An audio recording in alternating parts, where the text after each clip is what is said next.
So ChatGPT has its third anniversary this week. Let's look at ChatGPT through the lens of my exponential age framework. I guess the first point is that ChatGPT and the large language model it's built on, they're just one segment of a larger exponential transition, even if we just think about computing. But ChatGPT tends to drown things out because it's becoming the verb for AI, and with some justification.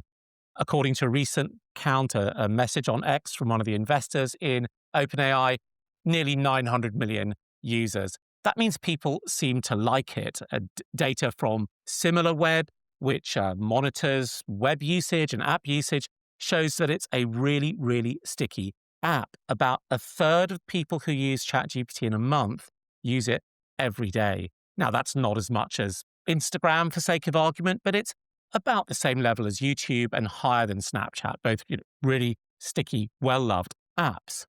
So there's scale there that is creating noise and occupying headspace. But of course, you can't say scale and think about ChatGPT without thinking about the grammar of scale that is involved those large language models, those scaling laws, the increasingly large, voracious demand for compute and for chips, the bigger and bigger data centers. The numbers are so big, hundreds of billions of dollars. They seem to tower over the debate like a skyscraper.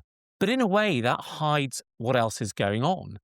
As some of you may remember, OpenAI launched GPT 4.5. It was a new foundation model replacing GPT-4 that they put out soon after ChatGPT. And 4.5 was kind of a flop. It was an attempt to do a big model. We didn't really like it. It sort of fell a bit flat. But what OpenAI did and what the researchers did is they found a new approach. They found that approach of reasoning, that's thinking at inference time, the point at which you or I might put a query into the chatbot. And those reasoning models, O1, O3, performed really, really well. I think it was a real milestone moment in how an emerging technology starts to improve. Now, if you've used Gemini Pro, which Google released an update to a few days ago, it really feels like there's something going on beyond either the reasoning model approach or the large language model. Of course, Gemini Pro is using both of those techniques. But it feels like there's a new technology sitting behind that because Gemini 3 is really well grounded in the complexities of the real world. And perhaps that's a hint to the kind of world model that Demis Hassabis has alluded to. So what we often see with these exponential technologies is that from a distance, they look like, one single smooth curve, but in fact, they're a series of overlapping curves of different technologies and different approaches that ultimately give you that exponential. Now, it's not to say that the foundation models companies are not pursuing scale. And what Google proved with Gemini was that scale still works at each stage of building these models. It's just that it's not the only thing that is going on. So the overlapping S-curves, which I explain in the book, starting to be present and be felt within these chatbots that many of us are using every day. But that's not just the end of the story. It's visible elsewhere. Think about the chips. So we all know about NVIDIA's GPUs that are powering these systems. Across roughly the past decade, NVIDIA's GPUs have delivered about double the usable AI throughput that Moore's law would predict. So Moore's law essentially said, look, every a couple of years, there'll be a doubling of performance capability. And that has been the clock speed of the technology industry for more than 50 years. It's in a way, a social agreement between the ecosystem of semiconductor companies that we needed to deliver on that. Well, the GPUs have delivered far faster over quite a long period of time, over a decade. But it doesn't stop there because these chips are really complex. They require really cutting edge technologies from, the fabs, the photolithography, chemical washing, the bonding, the packaging. And yet NVIDIA has pushed up its own clock speed, moving from a 2-year cycle for new chips to a 1-year cycle. Another example of time compression. And LLM has, as a result, I think, of ChatGPT, that famous paper that now feels so outdated, the stochastic parrot paper, have become that byword for AI. They've encapsulated the general transformer architecture that underpins large language models, but other things like diffusion models and state space models. The AI index tracks a bunch of notable AI models. I'm not quite sure what makes a model notable or not, but it tracks about 61 of them at the end of 2024. Only 40% were true LLMs. Others use different architectures, which are needed across domains like time series, electrical systems, proteins, multiomics, and other medical applications. So the point is, there are more exponentials in this AI wave that are doing their thing than just ChatGPT and a large language model. These new technologies really make new things possible. We start to do things that we didn't do before, maybe because they weren't possible or just because they were too expensive. Because what a general purpose technology has to do, is it has to in some way reduce the cost of something we're doing in the market, in the economy. And an exponential general purpose technology will reduce that cost even more. So think about how you might be using this today. You might get a contract for something that you're signing up to. And if it's got any degree of materiality, you'll probably get it read by Claude or ChatGPT. Well, we wouldn't go to a lawyer for a contract like that 5 years ago or 2 years ago. But now these are new behaviours that we will generally take. Well, what does this mean? Is this a reasonable non-disclosure agreement to sign, something I have to do many, many times a week? And they're not all reasonable. So there's this new behaviour that has emerged, that's been enabled as a consequence of this exponential technology. Another one of my favourites is that I use it to prioritize my to-do lists set against the plans that I have. I mean, those who work with me know that I'm always putting pedal to the metal. I've got way too much on. And so prioritization becomes quite important. The amount of time I spend has declined significantly, but the quality of that has improved dramatically. But perhaps my favorite new use is building software that works. So I've been writing programs for a long time, since the early 80s. Over my shoulder, you can see my first computer just over there from 1981. But I didn't keep my skills up to date. And I remember about 15 years ago, my CTO at my last company saying, please stop trying to write software. You've got a development team working for you and they can do it. He was, I think, pleading with me because the quality wasn't particularly good. But what I can now do is build software that works. I might not be able to sell it. I might not be able to get it into the App Store, but it works reliably. And I have made, I kid you not, dozens of software tools, many of which I use daily or weekly or run constantly in the background. These might be complex workflows, or they might be things that I've built through a combination of Replit and Cursor. They include a content management system that helps me make sense of the hundreds of things that the research team reads every month. This is something that is designed for the way I want to work. I'm not trying to bootstrap my way into Notion or into Obsidian. I'm saying this is the particular set of workflows and analyses that I find useful, and I've defined it. I've got another bit of software that keeps track and up to date with the 40 or so startup investments I've made. If you're one of my founders, one of the reasons I have a better sense of what you're doing and how to help you is because I've built an application that processes your updates and helps me understand what the key points are, what the hotspots are, what you are struggling with, where you either need help or you are going so fast you just need more introductions.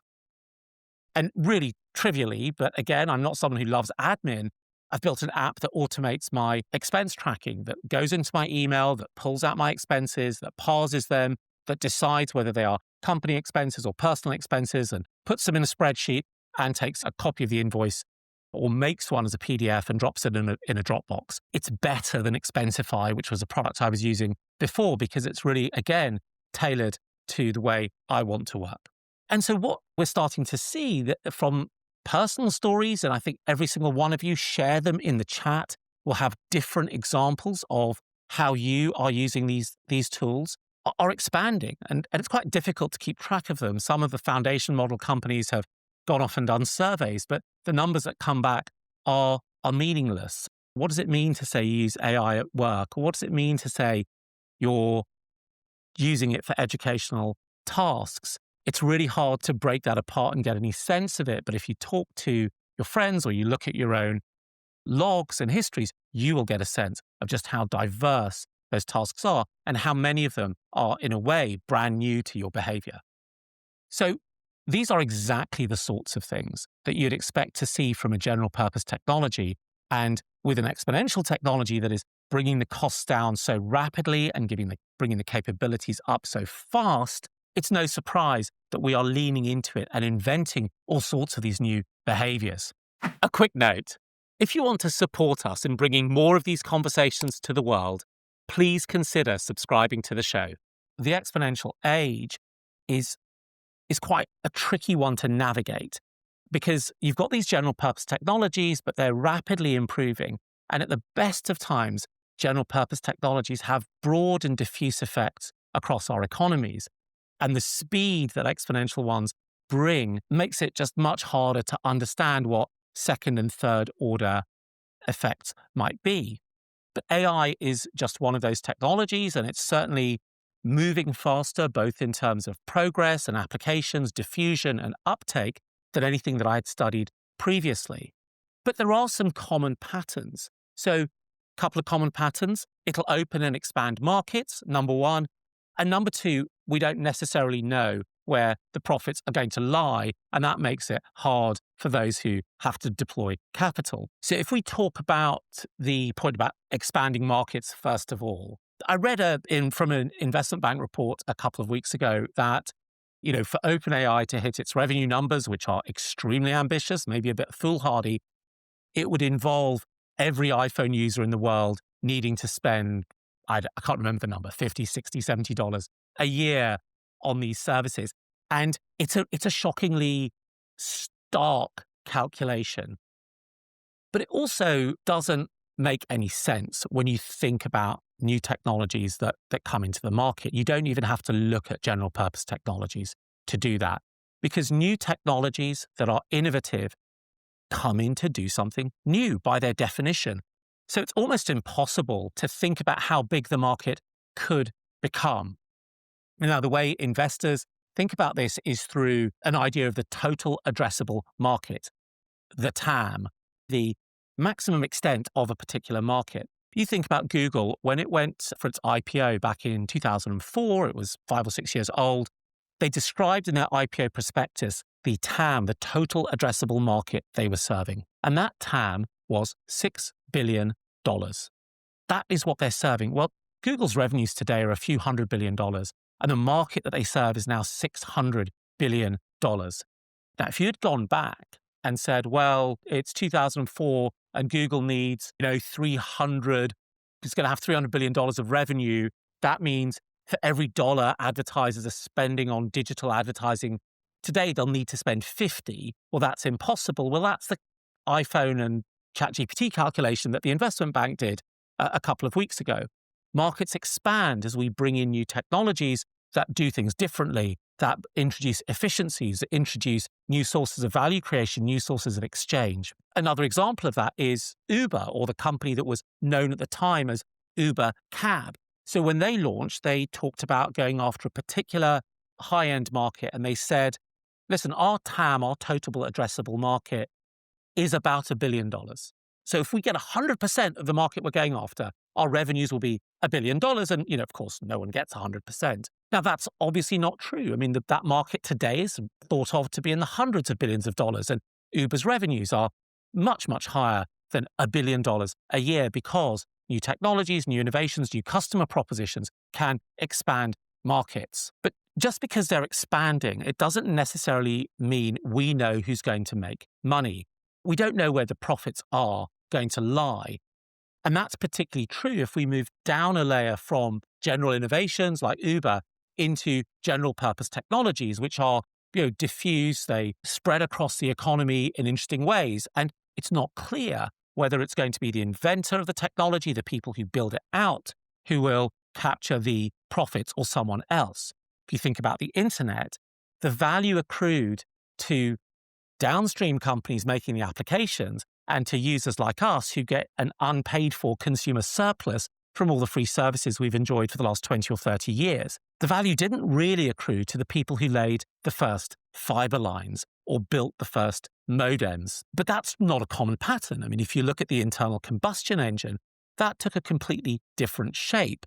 So the car companies over the decades captured most of the profits, but the oil companies who are upstream and the finance companies who are enabling the purchases of the cars were not far behind in their share of the profit pool. But both of those sectors enjoyed far better margins than the auto marks. We don't necessarily know with general purpose technologies where profit pools will lie, who will make the money. AI makes it even harder because AI is not just a simple general purpose technology.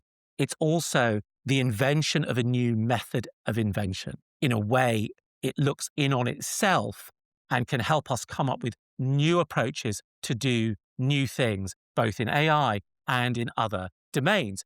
And what that means is that it will create things that will change the assumptions about how you structure firms, how industries take their shape, and ultimately where profits can be made. It's quite hard to imagine this because we're asking for so much to change that there's baked in assumptions we don't really think about every day. But it will, in some ways, have that kind of impact. Let's take a look at the software market. So it's $155 billion a year, $160 billion a year spent on developers in a market that's worth probably a couple of trillion globally. Well, AI is enabling people like me now to write software for myself.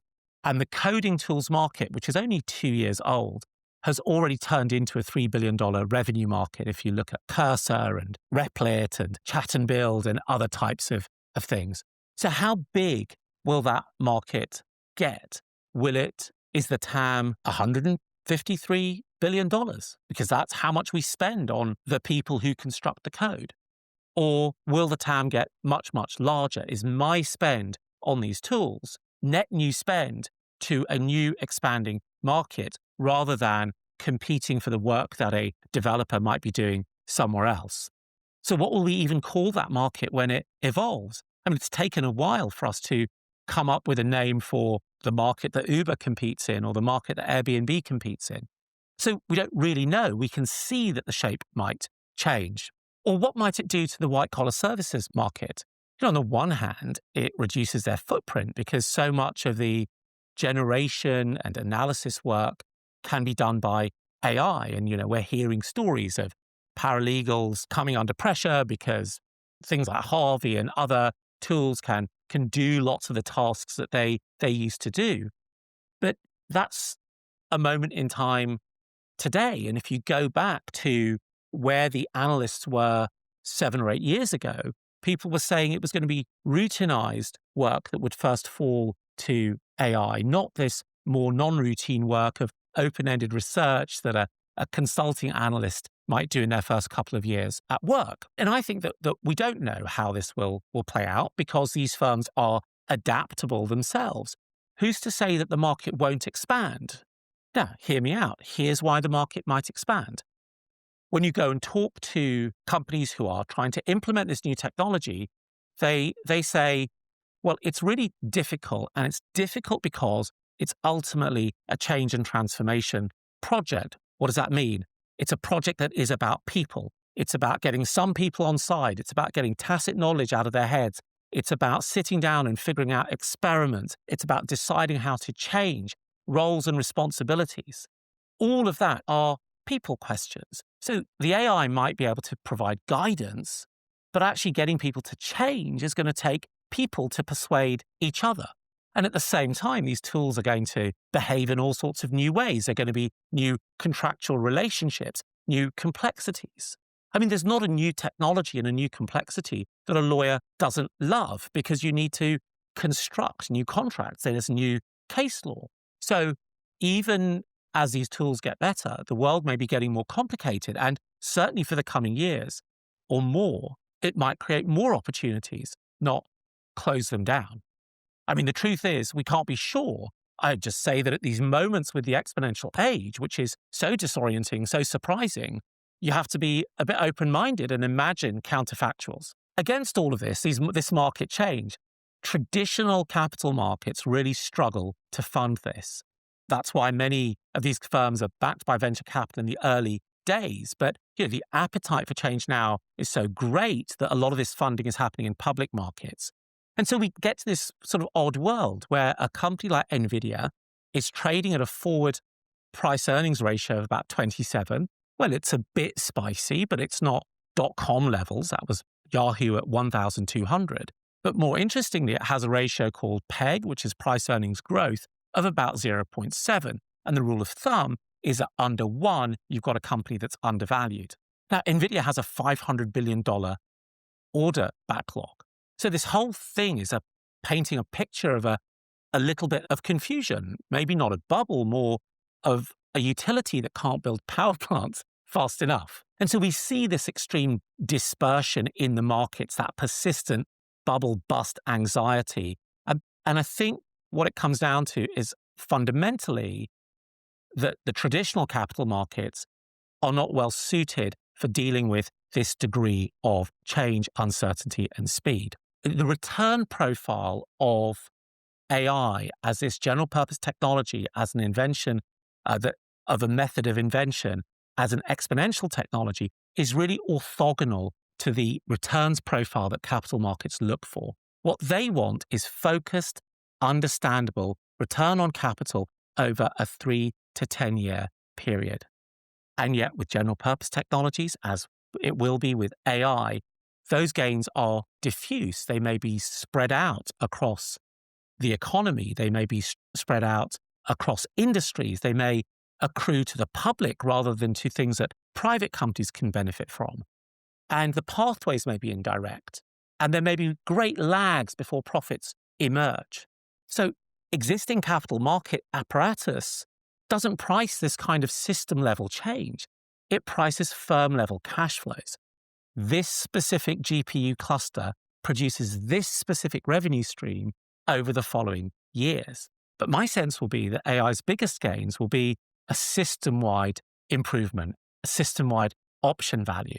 It is an exponential gap. The institutions of finance are not particularly suited to the dynamics of this particular technology. And it's really not because the participants are confused and are not brilliant and smart and diligent.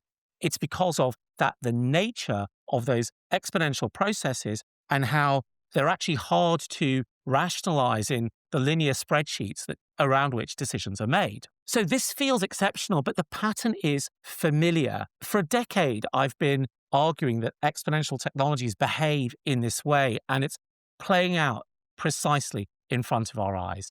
They accelerate quickly, they create an exponential gap because those technologies move quickly, we adopt them quickly, and our institutions, norms, and other systems, for many good reasons, move slowly. These technologies create new behaviors, they can expand markets, and you can see that in the way people, all of us, use these tools in ways that were unimaginable 2 years ago, perhaps even just a year ago. So this is why a historical lens matters. And my framework for the exponential age helps make sense of this moment of ChatGPT turning 3. The speed and the scale might feel disorienting, but there are those common features in this underlying dynamic. Thanks for listening all the way to the end. If you want to know when the next conversation is released, just hit subscribe wherever you're listening. That's all for now, and I'll catch you next time.